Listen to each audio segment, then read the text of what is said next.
I don't think really they've got the best press out of, there's some of the teams in the Premier League have got super presses. They're not compact either. No. So, in this next clip, David Moyes gives his honest assessment of the current Manchester United squad. And wait till you hear what he has to say about Harry Maguire. Here's Dave. When you played against United last year and you were obviously at West Ham and you looked at, say, which players in that United team would you be thinking, he's the one I'm most worried about? And where would you see their weaknesses being? I mean, obviously, we've all watched them, but would you really think you can get at them or you can... Set pieces? I think there was a generalisation where, Man United did play with wingers and wide players. You maybe thought, hey, could I run off the wide players? So get away from them. Could you get away from them? Well, that was evident at the weekend against Chelsea. So they were that situation. I think Bruno was the one who you were always worried about, because he could play a pass through, he could put somebody in. Yeah.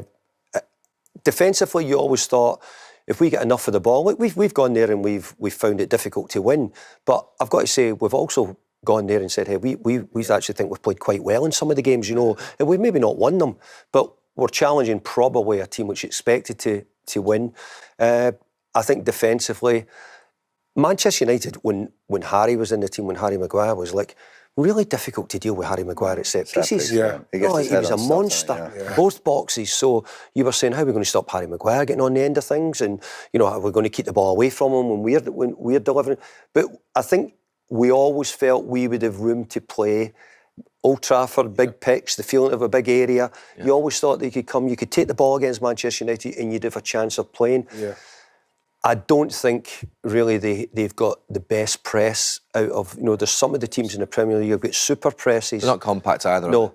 So, but you can decide how you do it. You can decide, but there's no shame in dropping off into something. If you want to call it a mid-block now, there's no shame in that at all.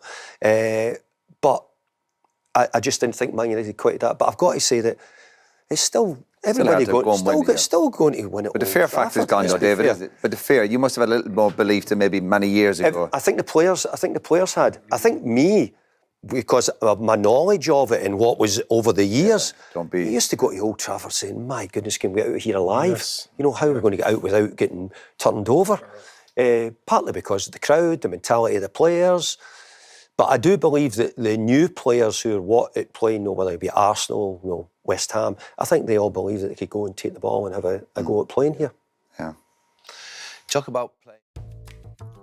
So to be fair, David Moyes says some interesting things there.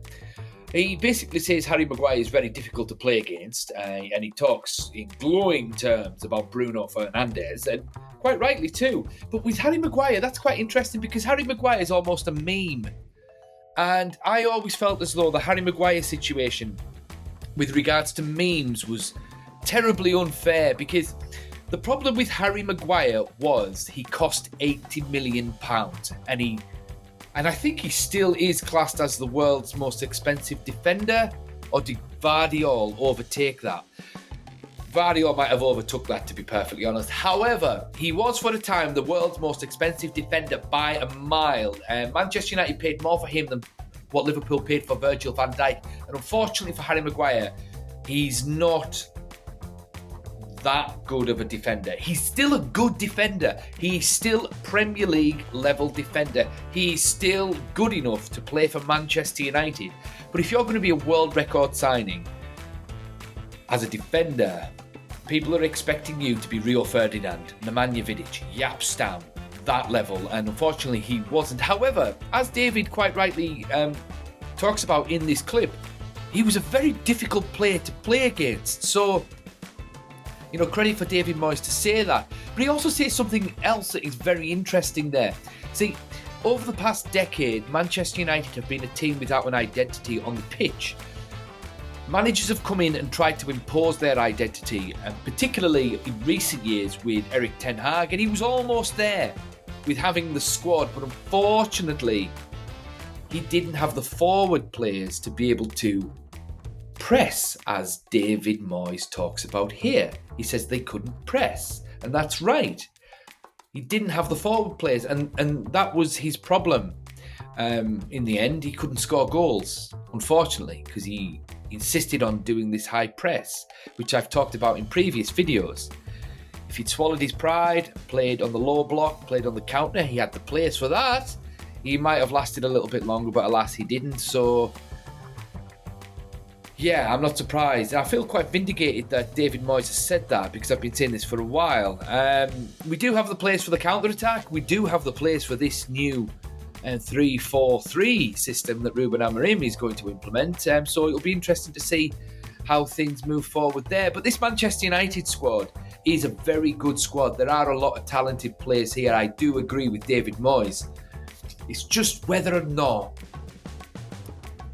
the new manager can find the optimal system to get the best out of these players, and if he's able to motivate them enough to be able to perform to their capacity. But time will tell. Anyway, what do you guys think? What does this squad need to improve? Thoughts in the comments.